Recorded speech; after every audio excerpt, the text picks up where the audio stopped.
Joined us on One World of Sport. Here's how it's shaping up at the Basin Reserve.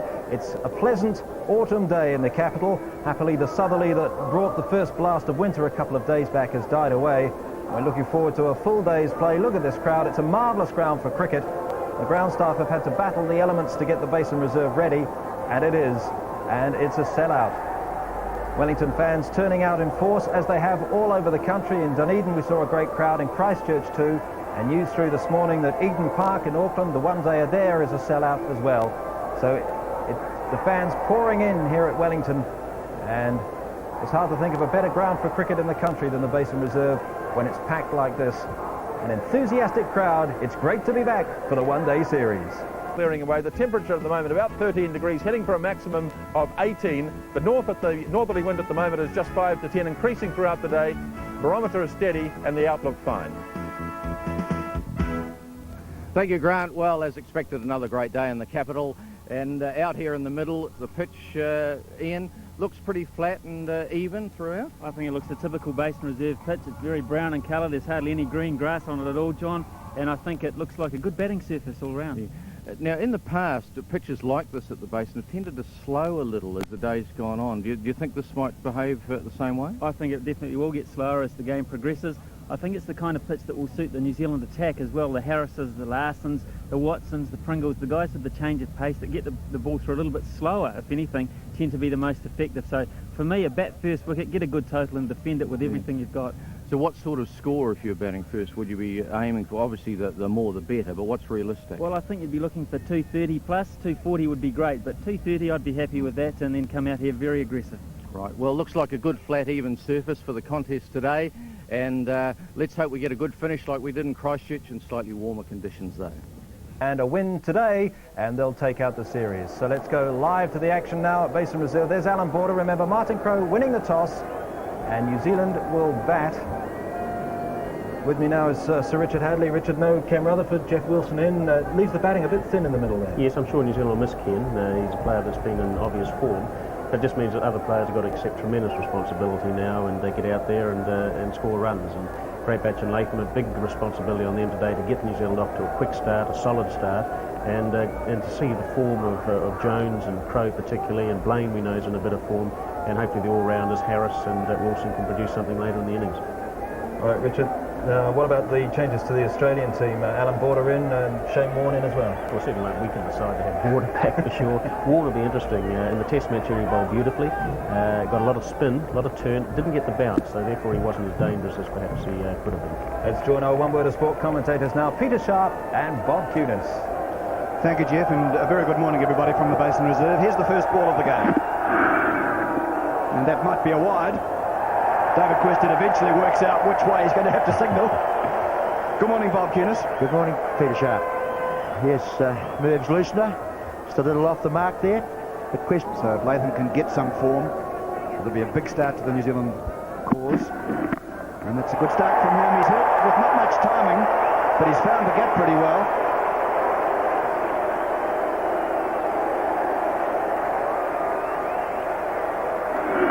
So he's slugged at it a little bit. But he's off the mark now with 3 through extra cover.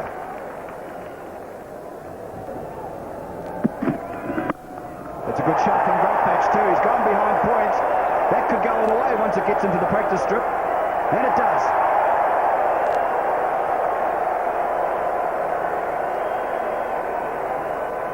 Merv Hughes with something to think about. He conceded 8 in the game in Christchurch when he bowled the first over. yes, we're seeing here, what a great shot that was. Look at that, the timing. He was over the ball, he hit it so well. That must, batsmen like Braybach and Latham, to get shots away like that so early in the innings, it must give them a lot of confidence. Great to hear it. So Latham gets his first run, and he might get his second too, because Hughes has quite a bit of ground to make. That's the first run from Dodemaid for Latham.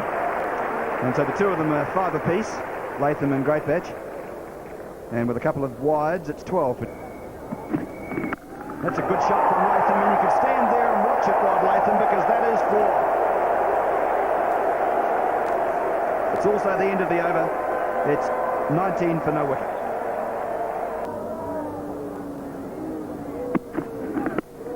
Well, Latham gets that away too, so the last ball of that over, the previous over, has hit for 4. A lovely shot from Latham. It's 26 for none, and we've now had 5 overs.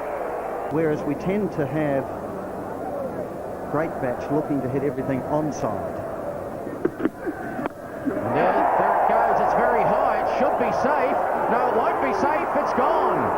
I thought it was going to clear Steve Waugh, but Steve Waugh covered a lot of territory and did very well to get underneath it, and in the end made a relatively comfortable catch. So Mark Greatbatch, the first man to go, trying to hit it away on the leg side. Well, he knows there's a man out behind square, so he's tried to hit it straighter, tried to fetch it a little over mid-wicket though, and just gets under the ball too much, skies it, and that's a good catch running back there by Mark Waugh. So New Zealand's first wicket down, that of Greatbatch. New Zealand 26 for 1. And again, not much bounce, but he's got it past square leg. He'll come back for 2, Andrew Jones. Yes, well, it's certainly a packed offside field, so Dodemaide has to bowl on or outside off stump. Full of delivery. He's hit it straight. Not a great deal of power, but it's running away quite nicely. A long chase down there. They may come back for 3, and in fact they do. So it's good running, good shot. Well, it just shows if you show the full blade of the bat to the ball and you hit it head on, as we see here, stump vision, and just pushing it down the ground, and it ran 3/4 of the way to the boundary.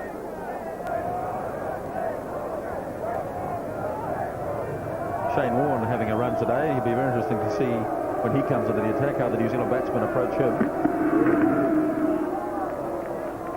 Yes, and I think the secret to New Zealand being able to play him is to have wickets in hand, Grant. I think looking at the batting order rearranged today without Ken Rutherford, Chris Harris coming in at 5, then Tony Blaine, Jeff Wilson, Deepak Patel, Gavin Larsen, plenty of batting, but they must have strength and numbers when it comes to Shane Warne's turn at the bowling crease, so they can go after him if the need arises.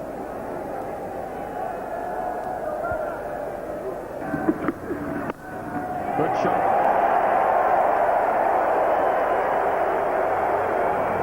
Ball's going to win the race, is it? Not quite. Good effort by Dean Jones, and they get back for 3 runs. It was a long run out there.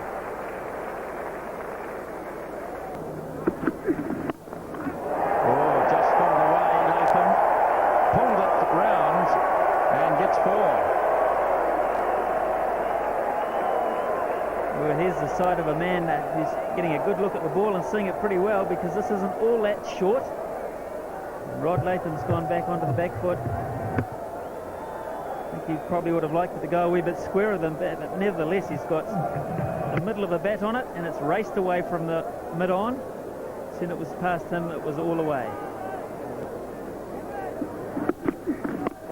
Good shot. That's beautifully timed by Jones. And his first boundary. End of the 14th over, New Zealand 49 for 1.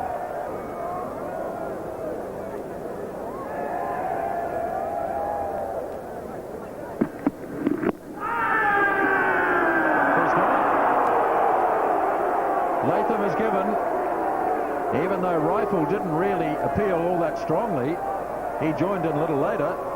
Yes, we'll take a look at the line of this ball. Pitch is in line. Where is it going after that? You can see middle and off stump of Rod Latham. Just a hint perhaps of going down leg side, but Dave Quested had no doubt anyway. He sent Rod Latham on his way. New Zealand now 49 for 2. Crowe starts with a good shot. He'll get 2 for this, and the New Zealand 50 will come up with that shot by Martin Crowe. So 50 comes up in the 15th over. With Rutherford out of the team, it does put more pressure on Crowe and on Jones. And he's going high over the top of the field, quite safely, and it has enough carry to go. The crowd's delighted.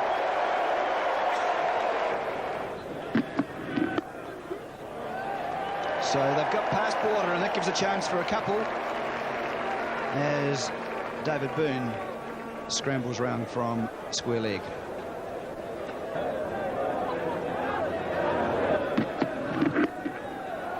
Well, he gets it past, so there's more runs for Crowe.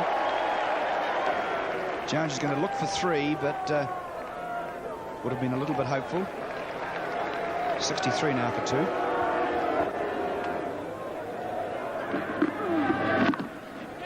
Well, Jones sweeps and he gets it fine enough to beat Rifle.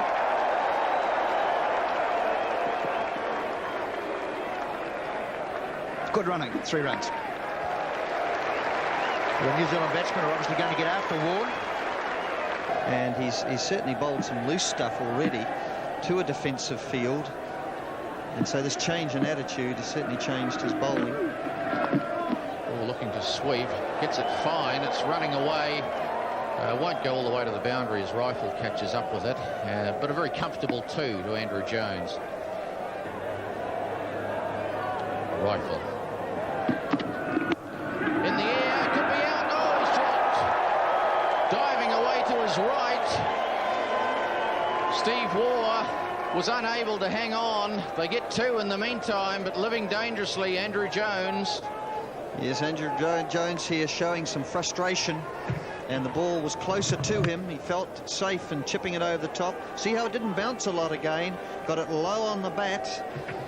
Got very low on the bat, not able to get enough loft on the ball, and a good attempt there.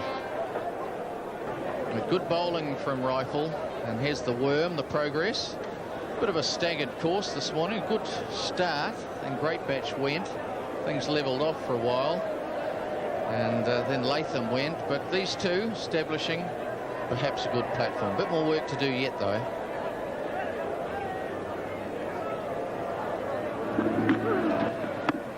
And, again, off the back foot. They may think of a second here. Boone to it quickly, and he hits the stumps with the return. They weren't trying to get the second, so there was no alarm in the New Zealand camp. Down the wicket goes Martin Crowe, first ball, and smacks him for 4 runs. Well, Crowe showing that he wants to get after Steve Waugh. Look at him progressing down the wicket before it was bowled, got in line with it, and just hit through the line and carried it more than halfway to the boundary.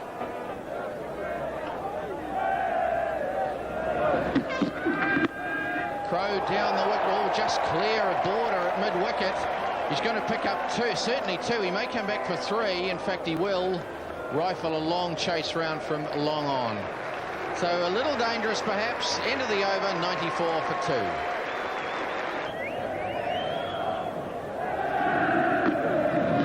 Ball. Stumping appeal. He's out. Dave Quested, the umpire at square leg, says you're out. He didn't ask for the 3rd umpire, so Andrew Jones on his way, stumped, pushing forward. Yeah, I think we'll find that he never ever got back here. Look at that, he's tried to reach back, but he's so far down, he never made it. Didn't even have to look for the decision. Turned straight round and walked off. So New Zealand now 95 for 3.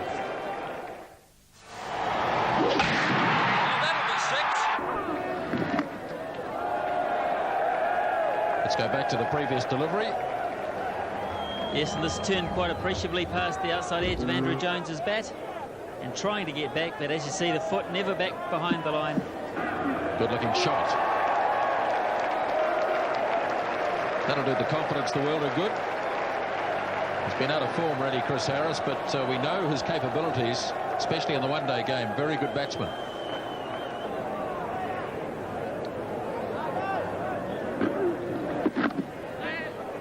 Crowe says yes, Harris will have to go, and he does go. Goodness me, that would have been touch and go. Yes, I'm not sure Chris Harris thought there was one there when he played the shot, but he got the call from Martin Crowe. Had that been a direct hit, he may well have been in trouble. Well, the New Zealand 100 has come up with that short single.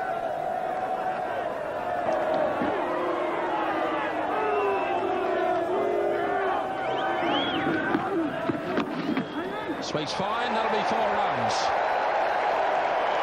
Very well played indeed.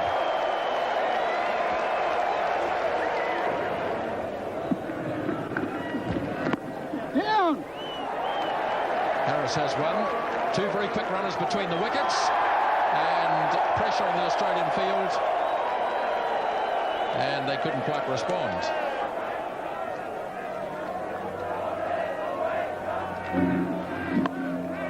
Harris hits over the top, gets it nicely to the gap, and you'll get a couple of runs for this.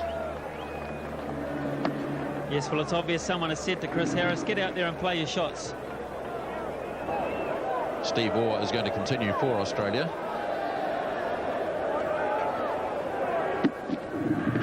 Harris over the top.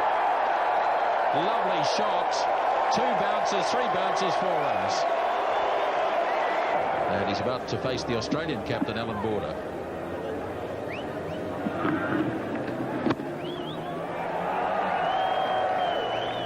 Well, Border's in again, Smithy, so it looks as though Warne's going to be held for later. Oh, yes, no doubt about it. Alan Border used to use that tactic with Peter Taylor, who was their specialist spin bowler. Hold him back to when the slog was on, because on a slow wicket, when it's turning a wee bit, they're sometimes the hardest bowlers to get hold of.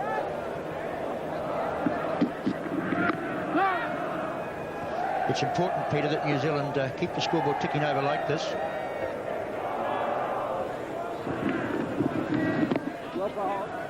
So they're looking for a single. They'll have to hurry. Harris wants to go, and he's going to get a third umpire job, I think. Yes, it is. Now, Steve Dunn's the man in the hot seat today. And certainly was always going to be close, and we'll have to look at it with the assistance of television. Well, that's bad luck, isn't it? Yes, it won't take Steve long to make up his mind with that one. There you see it. So Harris is out, and I think most of the players probably knew that, and Chris King probably did too, but took the option of the replay, which is good sense. It was a very good piece of fielding by Healy there. Healy did it well, didn't he? Border in good position, so goodbye. And that's the end of a very promising little partnership between Harris and Crowe. It's 127 for 4 now.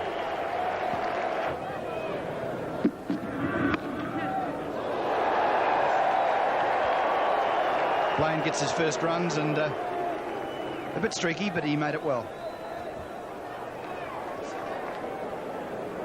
133 for 4 it is.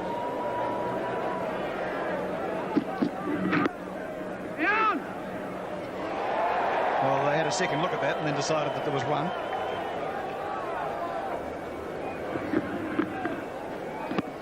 Well, he's going high, and he's going to be safe, I think, Tony Blaine. Just. My word, that was a great effort. And Jones, well, Warne rather, making a tremendous effort to cover a huge amount of ground, because it looked to be falling safe, and then you saw Warne just about getting there. As we're seeing here, didn't he hit that sweetly, though? And Warne had a lot of ground to make. Mind you, it hung up there for a while, but in the end, I think Blaine would have been a little unlucky if he'd been caught out there.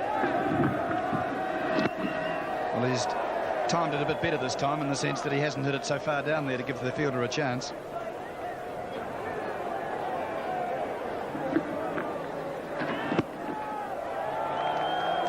They're playing it very well now, picking the gaps.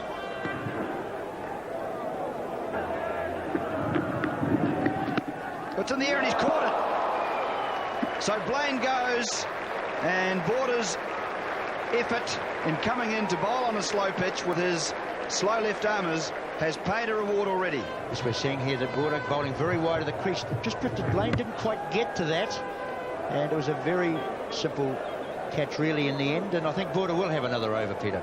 Just looked a wee bit over anxious to Tony Blaine, so he's gone. 140 for 5.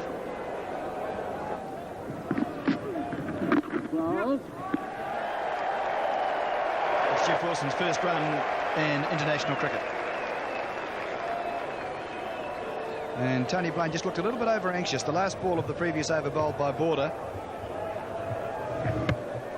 Went back and then lurched for it. But it looked as if Blaine had wanted to try and take toll of Border.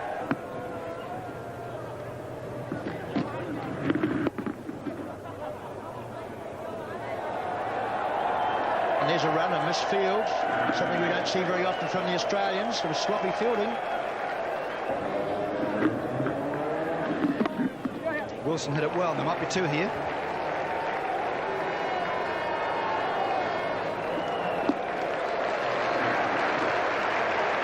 .148 now for 5. 38 overs completed.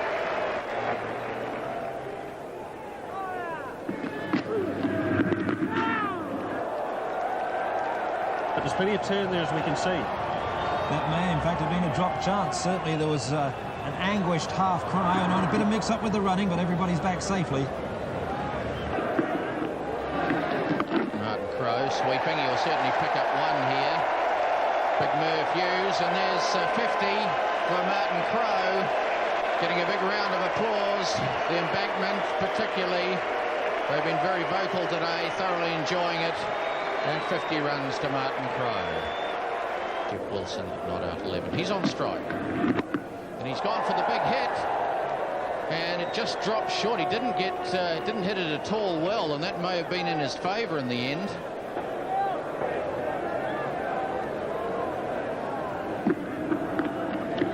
Down the wicket goes Martin Crowe. He hits that one in the air, just short of the man at long on.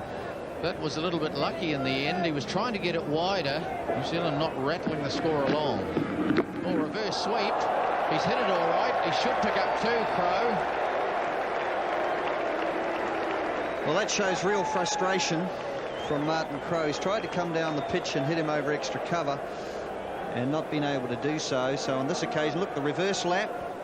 In other words, sweeping as though he's a left-hander and getting hold of it and able to take 2 runs. Oh, that one's in the air. He could be out. He is out. Well, he had a go, Jeff Wilson. He had to almost. The overs were ticking away. And unfortunately for him, a very long boundary there. And it went straight down the throat of Steve Warne. Yes, I think he's trying to hit it more over mid-wicket. And he just fetched it round a little too square to Warne and paid the price. But under pressure to get on with it. And really just having to sacrifice his wicket at that stage. So New Zealand now 168 for 6.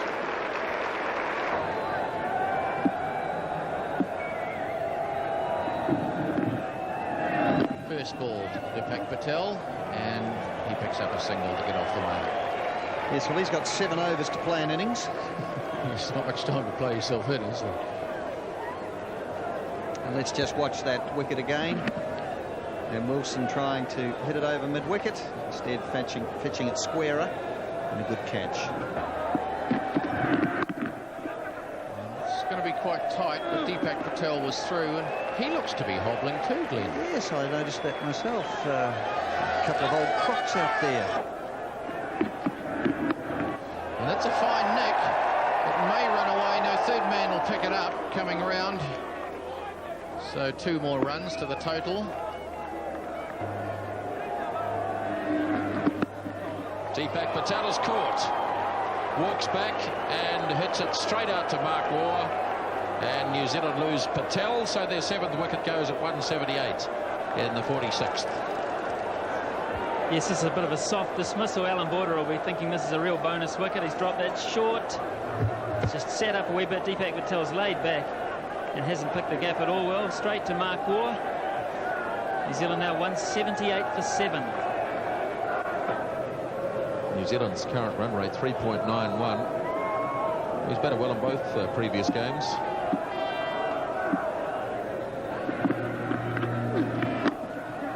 He's underway with 1 run.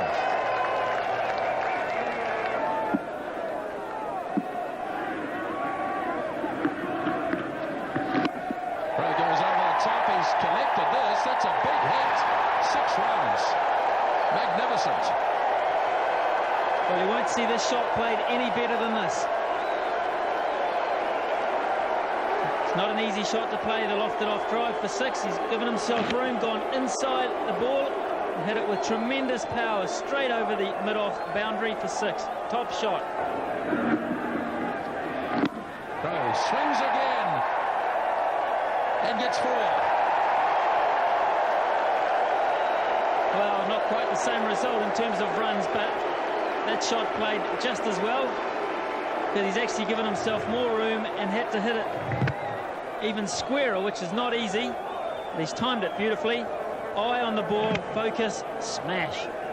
Tremendous shot again from Martin Crowe. You can see just how far it is out to those boundaries. That's a huge hit.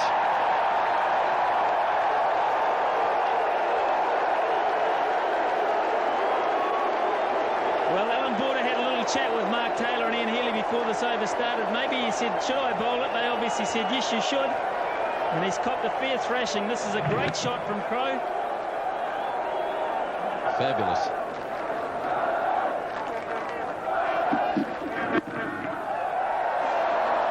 Just about took Chris King out at square leg this time. Here they come, second run. Oh, that's a pretty close. Oh, he wants to have a look. He wants to have a look. Well, regardless of the outcome of this is sensational work from Steve Waugh, because the return from David Boone's gone quite wide of the stumps, and he's just backhanded it, really, without looking, straight onto the stumps. That's fantastic cricket. Oh, brilliant. And he's going to be given out, I think. He is out. That is marvellous work by Steve Waugh. Tremendous. New Zealand get one run, but they lose a wicket. This is freakish fielding. You won't see much better than this. See how wide this has gone. He's not looked at the stumps at all. He's just absolutely gone for luck. He's completely looking the other way, and he's got him by about 6 inches. Fantastic. But good innings from Gavin Larsen. New Zealand now 205 for 8.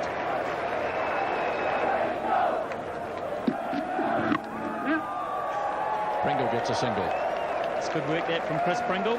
One ball left in the over for Martin Crowe.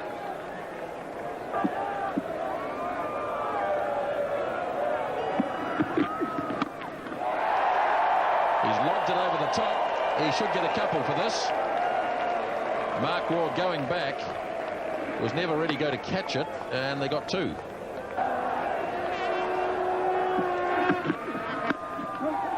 He's hit this one nice and straight. They might look for a second run here. Yes, Pringle's committed himself. He's going to the danger end, and good running. Yes, good running from the big man here, keeping Martin Crowe on strike.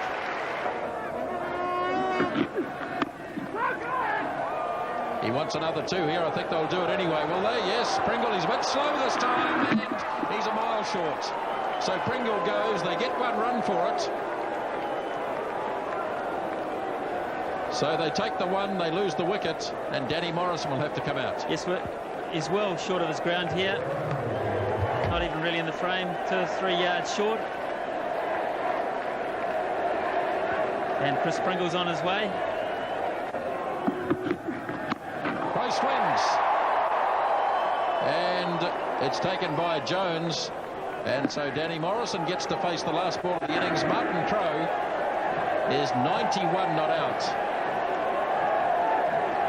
And so Danny Morrison got out there in a big hurry. The Australians have got through their overs very quickly. Yes, and Martin Crowe won't get 100 on this occasion, but this 91 has been every bit of one. Last ball of the innings, Donna made to Morrison.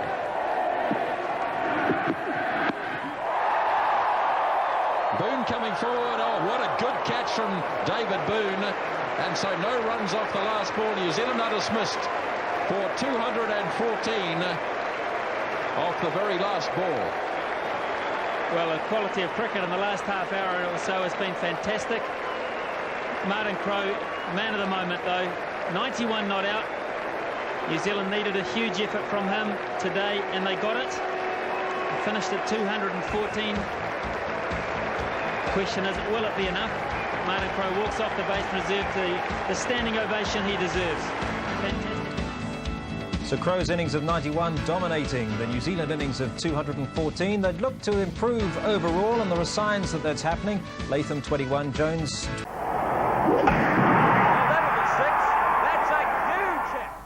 One Word of Sport live at the Basin Reserve. New Zealand batting first have made 214. Let's highlight the Australian reply now when we pick it up in the first over. Danny Morrison bowling to Mark Waugh.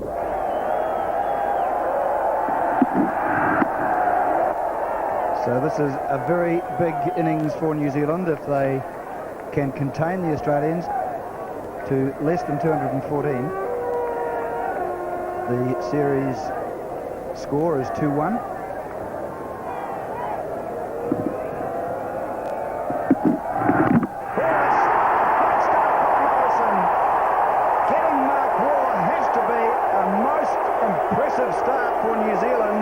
Because he's been a most impressive batsman, and what a great start. Well, this one, he's caught on the crease, and the ball, see how he stayed on the crease? The ball kept low for its length, but if he played forward, he could have got out of it. Nevertheless, Morrison and New Zealand delighted as the off stump of War goes over. And Australia, 1 for none.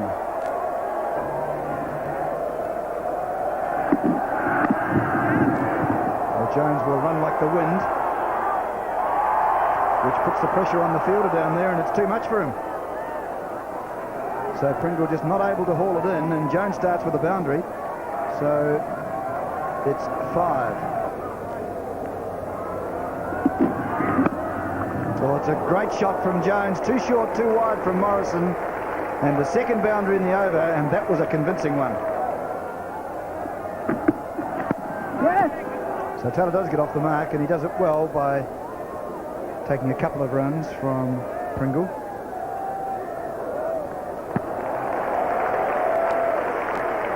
And already there are signs that this wicket will get lower and the variation of bounce will get greater. It's good from New Zealand's point of view. It's difficult to readjust for the man of this pace. Oh, that was a bit dodgy there. They're going to pick up a run. Blaine's after it. And it'll be interesting to have a look at the replay on that one. Yes, I've got a feeling this has come off the toe of Dean Jones's toe, because it actually flew quite slowly. I think that was the thing that confused Mark Greatbatch a wee bit. You couldn't quite tell on that angle. I think you may be right, Smithy, because it didn't go quickly, did it? Let's have another look. Oh no, it was edge. And it was a catch.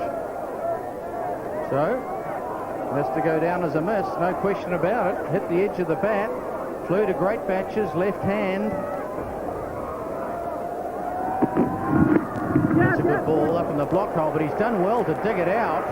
In fact, it's going to go all the way. It's a lot better than I gave it credit for, and it just kept rolling.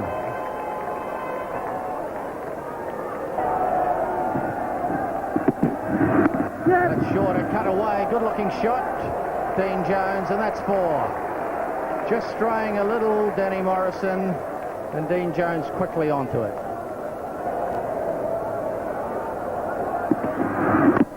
It's a bit too close to play the shot. He'll get runs anyway, 1 at least. He's coming back for the second, and he gets it safely as the throw goes over the head of Tony Blaine.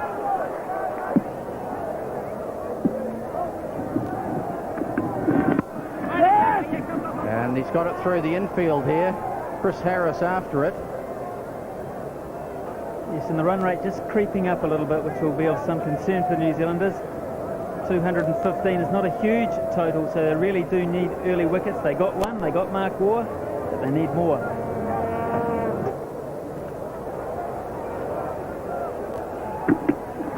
Yeah! Well, that's what happens when you're on the stumps. Big chase here for Jeff Wilson. Now Taylor's coming to the danger end. Wilson will throw, but in the end quite comfortable 3.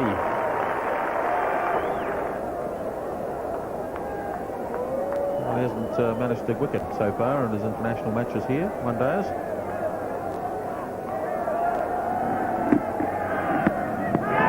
is now caught behind. Jones is away. That sounded like a big nick. And Jones is sent on his way by umpire King. Well, there was a definite noise. We'll see here, Larsen. Pitching, just getting a little bit of movement. Well, there was certainly a lot of movement. There was deviation.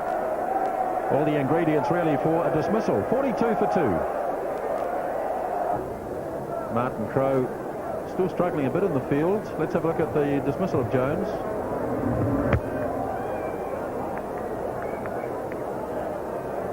Well, there was no doubt in the minds of the New Zealand fielders that he'd nicked that.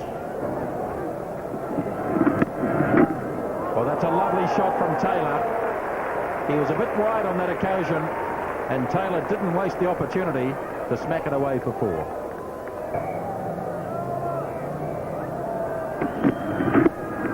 Boys play beautifully off his pads. This could be another 4. The outfield is quick, and it's a well-timed stroke, and Taylor takes 2 successive boundaries, and Australia's 50 comes up in the 13th over.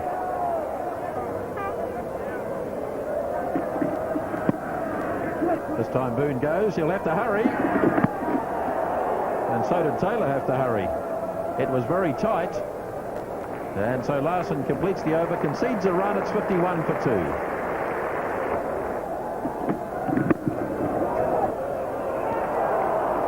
Well timed by Patel, but by Taylor. With the left to run them.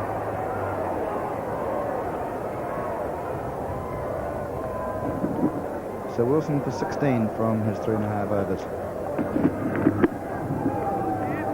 Now that's a better line in length, and that's where it has to be to prevent these players from scoring. And they're now on the 15th over, so some of the restrictions will come off at the end of this over with Australia at 55 for 2.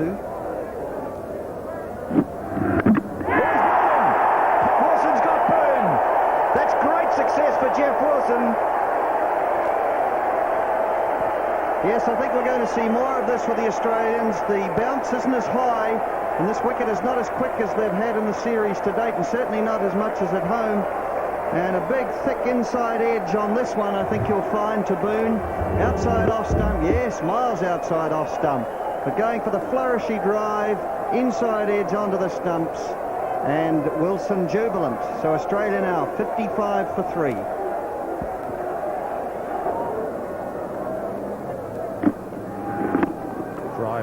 Good looking shot. There's a little bit of a misfield here. It won't cost too much. In fact, it won't cost any because they picked up one anyway. So Steve Warne has shown glimpses of his form in New Zealand, but it hasn't been that consistent.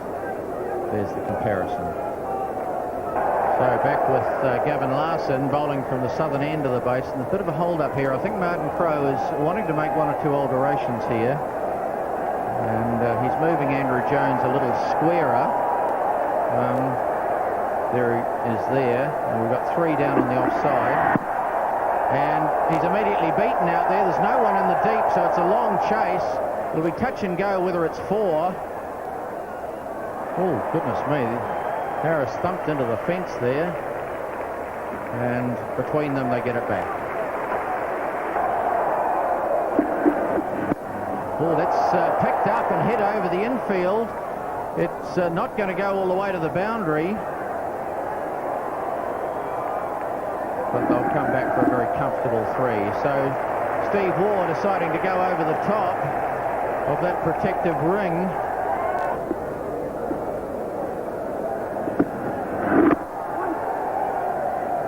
And a bit of a dive at the non-striker's end. I think Taylor was home, but a couple of anxious moments.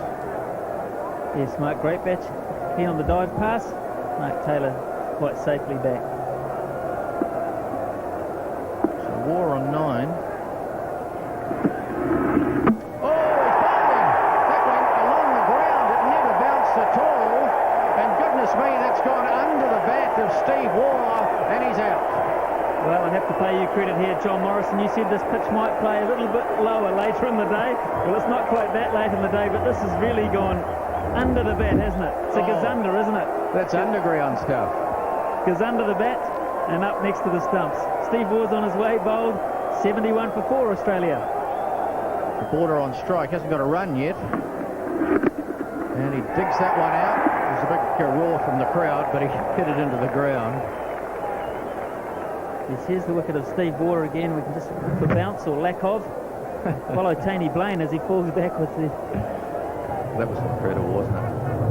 Oh, goodness. Middle stump. Pushing it down to mid-off. He might have to hurry. He's hit the stumps. This could be third umpire stump. It is. Well, Ford has flagged it away. He's walking. The umpire has said, we want the third umpire, but Border doesn't want it. He's on his way. Oh, yes, he's a mile out. Yes, he knows he's gone, and he knew right from the word go. He didn't even wait round for the red light, Alan Border. He's gone, no run out. Australia 71 for 5. Big hit here by Mark Taylor. And it's trickling out to the boundary, and in fact it gets there. That's 4 runs. Good shot from Mark Taylor. who's been joined now by Ian Healy. And Healy gets a run down to third man. So Ian Healy is underway. Healy coming out in a bit of a crisis here. He's been out in those situations many times before for Australia. Now let's have a look at the worms. This will be interesting. Australia dropping behind, but also those little dots are fairly regular, aren't they? 5 of them, in fact.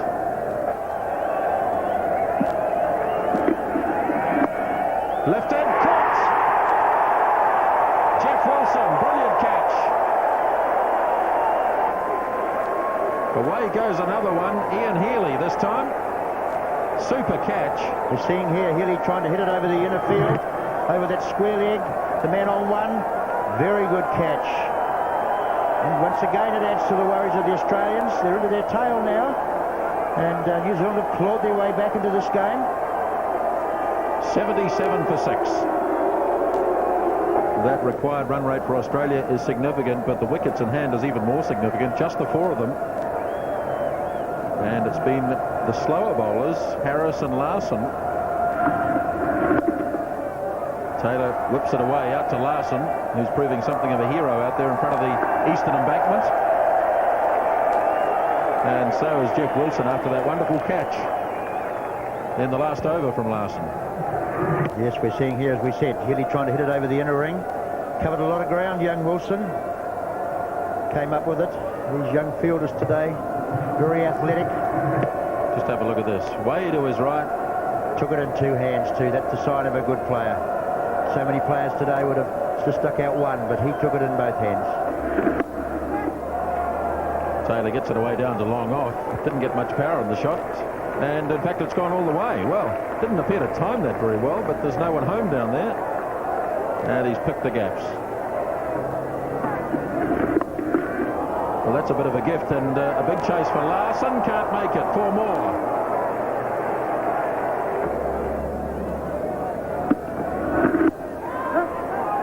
Away they go for what will probably be a leg by.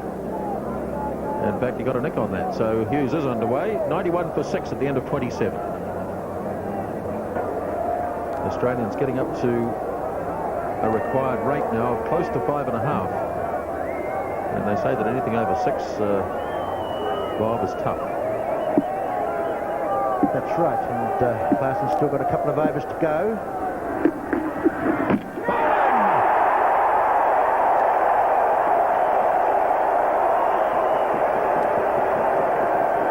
Merv misses a straight one. It's 93 for 7. Well, as I said, I didn't think Merv could wait. And once again, that man Larsen, what a day he's having. 3 wickets. And we're seeing here, there's no substitute for bowling at those 3 things down the other end. And look at that. The death rattle behind Merv Hughes. And off he goes. 2 for Merv Hughes. Australia 93 for 7. Deepak Patel has replaced Harris from the northern end of the Basin Reserve. Now that's a good start because it will allow Taylor to keep the strike.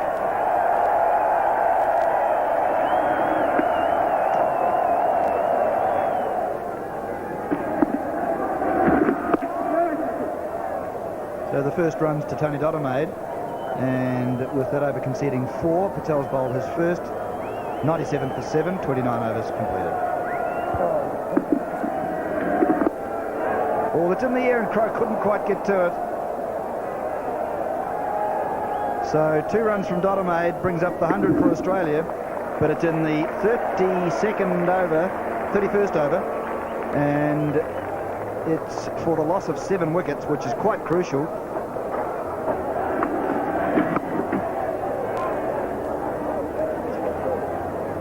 So down to Greatbatch, and Australia just ticking along now, this partnership from 93 through to 105. But look at that, nearly up to 6s for the Australians at 5.94 required.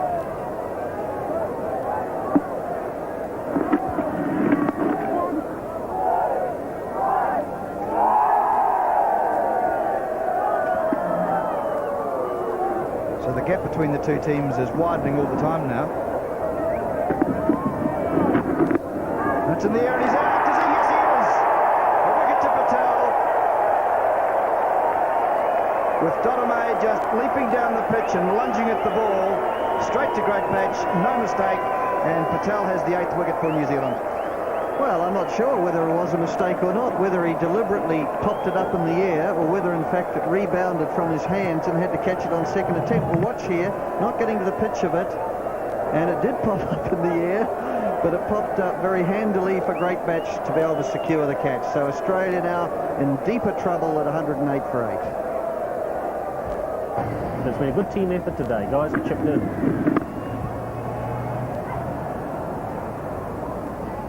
And one more to the Australian total. Given the way that they've been using Deepak Patel since the World Cup, it's interesting they brought him on middle stages this time. Well, it almost got to the stage where he may not have been used at all, and I think that would have surprised everyone, although Warren Lees and the team said there would be a few surprises today, and that would have been a major one had Patel not been used. Yes, so they are being very flexible, and that's good news. It just means the opposition can't work out just what's going to happen. So thought about the second, but just one more to the Australian total. It's just ticking over at the moment. Tony Blaine with the shades. Jeff Wilson had a happier time today than he did in the debut match. Now this is hit in the air, but it's safe enough. Hit quite well, in fact, as Gavin Larsen races round the boundary. Oh, having trouble finding it. And they come back for 3.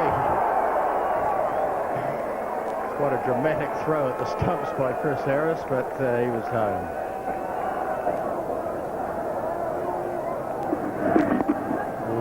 Harris saw him coming. He was charging down the wicket, Taylor, and he tried to angle it down the leg side and perhaps pick up a stumping. And a smile from Chris Harris. That's the end of the over. 122 for 8. So Taylor 50, not out 50. Hasn't had much company out there, or consistent company. As he swings it in the air, he could be out. He is out. Rod Latham down at long off, takes the catch. Mark Taylor trying to hit it out of the ground, spinning away a little. He hit it reasonably sweetly, but straight down the throat of Rod Latham. This is good bowling from Deepak Patel. He's seen Mark Taylor look to come down the wicket to him almost every ball, so he's held it back. Taylor has got nowhere near to the pitch of it. It means if you don't get there, you have to hit it very well, and he didn't quite hit it well enough. Rod Latham, very safe under it. Mark Taylor's on his way. He was the last hope for Australia, in all honesty, and now 122 for 9.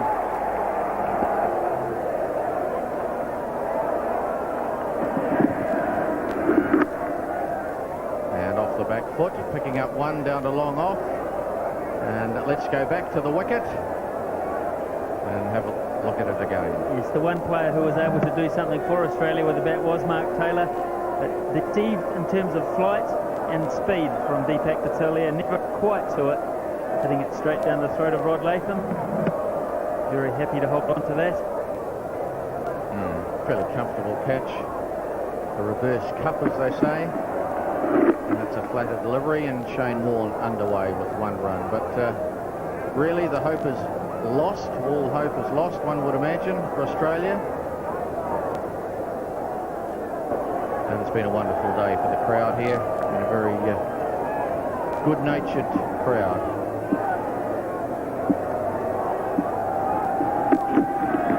And a big shot here. It's over backward point, falls safely as 2 fieldsmen, Great Batch and Latham, converge, and they get back for a second.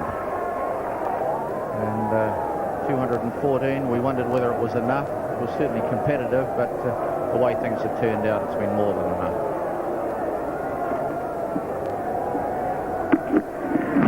He's bowled! Clean bowl, Jeff Wilson. Clean bowl, Shane Warne. He's had a good day. The young man coming in for his only his second one-dayer. And the big crowd have had a lot of fun, and they've seen a New Zealand victory. And Australia really have fallen apart today, all out for 126 in the 38th over of this 50-over affair. So Taylor, the only one who went on with it. Jones got a start, but for the rest, the batting inconsistency struck hard today.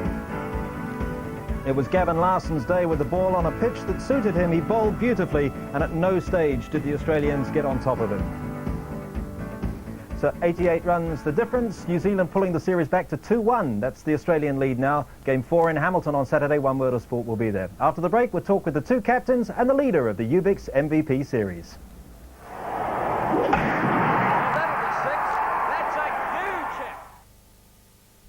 Tonight at 8:35 in Minder. Billy Mortimer was going to win the raffle. I didn't know you were clairvoyant, no. A rigged raffle draw sparks some very odd behaviour from Arthur. I think you need to see a doctor. Better still, a psychiatrist. That leads to a major misunderstanding. You were allegedly negotiating with a convicted prostitute. The idea of Arthur Daly opening his wallet and offering money to anyone seems unlikely. Minder, tonight 8:35, following the bill on New Zealand's One. He can turn the tide. The unmistakable voice of Slim Whitman, 20 Precious Memories. I've got a mansion. His new collection of your favorite songs of hope and inspiration. Fly away, oh glory. Just a closer walk with me. Slim Whitman's 20 Precious Memories. Ask for it at your local record store now. I see it's a quality hotel this time. I've heard they're very good. I'll let you know. Here you are, sir. Nice hotel. We'll see. Welcome to Quality Hotel, sir. Thank you. Projector and screen, and coffee at 3. Thank you so much. That's nice. Good night, sir. Good night. Quality Hotels, 13 very affordable locations. Morning, Rachel. Look, something's come up.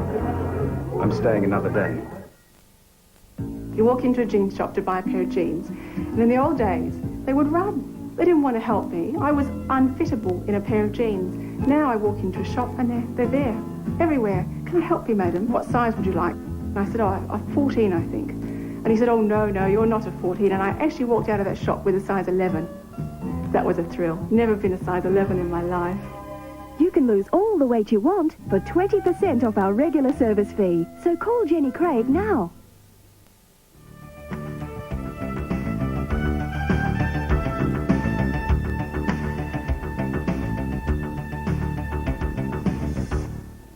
One World of Sport live at the Basin Reserve, and New Zealand has come storming back in the third one-dayer after losses in Dunedin and Christchurch, winning today by 88 runs. Let's go to the Dulux action shot of the day, and inevitably with Martin Crowe scoring 91 today, it is one of his 2 sixes that he hit from Allan Border in 1 over. This is the second of them, part of 19 runs that came from this Allan Border over, and that is a very fine cricket shot. High, over, long off, beautifully balanced, powerfully hit, and the fielder down there could only turn and watch as it went over long off. Now let's move on to the UBIX MVP series points awarded by the One World of Sport commentary team. These are the points awarded for today. Martin Crowe with 3, Gavin Larsen 2, and Jeff Wilson 1. Now this is the overall result after 3 of the 5 one-dayers, and you can see that Gavin Larsen has increased his lead. He had 5 going into today. He now has 7 points, and he has a 4-point lead over Martin Crowe and Danny Morrison, and also on the board, Tony Blaine, Ken Rutherford, and Jeff Wilson. Now this is the first 6 that Martin Crowe hit in that same over from the 6 that we've just seen. It went in a similar place, and again down the track, gave himself room, moved a little outside leg stump, and hit that beautifully away over long off, over Tony Dodemaid. And this is the run out that we were talking about with Allan Border just before. Pushed up to Martin Crowe, he took Crowe on, a direct hit needed, and that's what happened, and Border caught well short. The umpire actually went for the 3rd replay, but wasn't needed. Well fielded, Martin. Yeah, thanks. Martin, congratulations on the win today. There must be a great deal of satisfaction after Dunedin and Christchurch. Yeah, there's a lot of satisfaction, a lot of relief too, because you know, we just needed to get a game back from the Australians and keep the whole series alive. Congratulations too on your 91, very much the innings of the day. You were 40 runs better than anyone else. Yeah, you know, I was pleased I batted as long as I did, because that was obviously important to bat through. Someone had to bat through so that we got a total over 200. I never really felt comfortable out there, perhaps until the last couple of overs. But I just had to keep working hard on, and hopefully that'll put me in good stead for the last 2 games. Difficult pitch to bat on? Well, it proved that batting second was always going to be hard, and some of the balls were unplayable, the way they just shot along the ground. And it didn't play overall as well as probably what we thought it would. It kept too low, and sometimes it even went through the top and bounced. So, yeah, it was hard to bat on. Okay, how's the knee? Well, I don't know yet. It's I did it before the game, and I've got one of these sort of sloppy cruciate ligaments. And what does that mean? Well, it means that I've got a loose ligament at the back of the knee, so the shin tends to rock back and forward the longer I bat. So that sounds revolting. And it's just a bit sore at the moment, so hopefully it'll settle down a bit. You say it happened actually before play? Yeah, I fell over on it. It sort of collapsed a little bit, and I didn't think too much of it, but once I started to bat, it proved to be a little uncomfortable. What was you thinking when you finished at 214? Well, we thought it was a good score. You know, we felt that 210 to 220 would be a good score to compete, and we just had to take early wickets, and it obviously went better than we thought. It looked like the whole team was so fired up when Danny Morrison got that wicket third ball. Well, you know, we had to win this game. We were desperate to get out there and win the game. We didn't think anything else but that to defeat Australia, so that we could go to the next game. And we were really supported well today by the crowd, tremendous crowd, and we're getting tremendous crowds all over the country. So it's a pleasure to play in front of the public as it is. What about those sixes that you hit off Alan Border? Well, perhaps a little surprised he bowled that extra over, but yeah, I had to obviously clear the fence. I said to Gav, I think you were in with me, that we needed 20 or 30 off the next 2 or 3 overs, so I felt that was the smallest boundary. All right, now with Martin Crowe is Gavin Larsen. Gavin, you're leading the MVP series. Have you ever bowled better in a one-day international than today? Tricky question to start with. I mean, Hogan summed it up. It was a very slow track, and it got quite variable as the game wore on today, so it suited my style of bowling. Dropped it on a length again. I might add, Gavin, that you didn't answer the question. Is that the best you've ever bowled in a one-day international? I bowled reasonably against Pakistan just after Christmas, but I was very happy with it. These are my first wickets at the Basin, I think, in a one-day international today, so I'm quite stoked about that. Yes, our statistician has already made the point that the first, although of course your economy rate is very good here. Yeah, it is. I mean, generally it is a fairly slow sort of wicket here, which does tend to suit my sort of bowling. What about the atmosphere, Gavin? I got the impression that if you bent down and did your shoelaces up, you get a cheer today. Yeah, Wellington came to the party today, didn't they? You know, great day, fine, warm, and a fantastic crowd, and probably only, well, there's 3 Wellingtonians, one Wellington-based man now on the park, and they got him behind me. It was great. Martin, what about Hamilton then? Let's look forward to that. You said before this game you wanted to sort out some batting inconsistencies. Do you feel you've done that? I think we're getting there. You know, Rod Latham was improving again today. He looked better at the crease. Andrew Jones looks better. You know, and I know he's got a big one in him before the series is out. I'm obviously a bit happier. Hopefully Ken will come back into the side. We might leave out Gavin so that we've got a better chance of getting some MVP points. But no, we've got a big game ahead of us at Hamilton, and we're just going to be feeling better and more confident. But we know that Australia will come back at us. Well, they certainly will. How is Ken's ankle, by the way? I'm sure it's improving with the rest, and he's very keen to get out there, I'm sure. All right, gentlemen, thanks very much for joining us on One Word of Sport. Congratulations today. It's been a marvellous day's entertainment. I know the crowds loved it, and we've enjoyed it too on One Word of Sport. Thank you. Thanks, Jeff. All right, now let's have a look at the UBEX MVP points. Just again, the series. That's the series position at the moment. And Gavin Larsen, who's scored points in all 3 games so far, and he leads by 4 points from Danny Morrison and Martin Crowe. We heard Gavin talking just before about his first wickets at the Basin Reserve. Now this is Merv Hughes' wicket. Hughes was always, I think, going to have a go at someone, and it chose Gavin Larsen and straight into the stumps. And the old adage, wasn't it? If you miss, I'll hit. If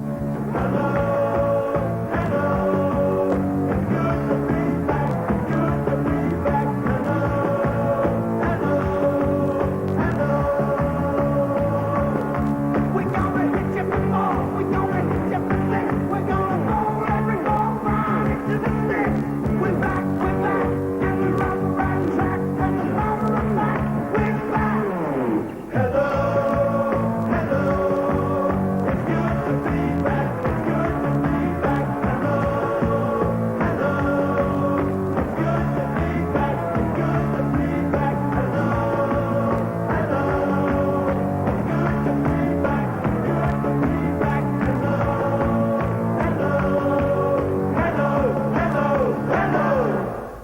Yes, it was great to be back at the Basin Reserve today where New Zealand won by 88 runs. And after the match, I also spoke with Australian captain Alan Border about that target of 214. Gettable, but we knew we'd have our work cut out. We thought we could have kept it down to under 200, but good late flourish from, well, particularly Martin Crowe, who batted superbly, got them into that, you know, uncomfortable zone for us. You had a roll up yourself. Was that simply because of the way you felt about the pitch? Well, the way it was slow and low, taking a little bit of turn, and for 9 overs it worked all right. Yes, that 10th one was a killer, wasn't it? Then I noticed when you were run out today, you didn't wait for the third umpire decision. Well, I knew I was out, so it was just, what's the point in sticking around? Well, you've still got plenty to play for on the tour, of course. We've got Hamilton and Auckland as well. What will you be working on between now and then? Just slightly different tactics, how to approach the slower bowling that New Zealand, that we face against New Zealand on these sort of wickets. We've got to approach our batting a little bit differently, and you know, come to terms with that's the way it is over here, and we've got to play the conditions. I've thought that one of the main strengths of your team so far in the one-day series has been your fast medium bowlers and the way they've bowled. Paul Rifle accepted they were just a little bit looser today. Yeah, Mervyn struggled early, and yeah, there's bits and pieces out of today's game they've got to work on, but that's the nature of the game. Sometimes it works well, sometimes it doesn't.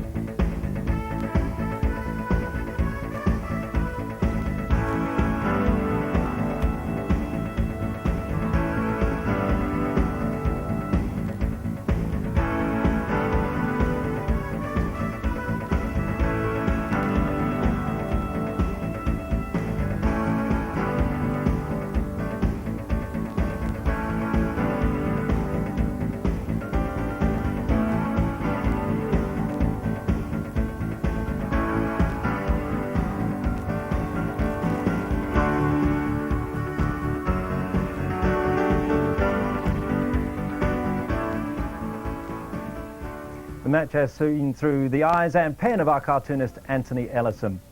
Well, that's just about it from the Basin Reserve. Just a quick minute or two to look ahead to Hamilton. With me is John Morrison. And John, I guess you don't change a winning team? No, I don't think so. They've got this squad of 13. I think they'll definitely bring Ken Rutherford back.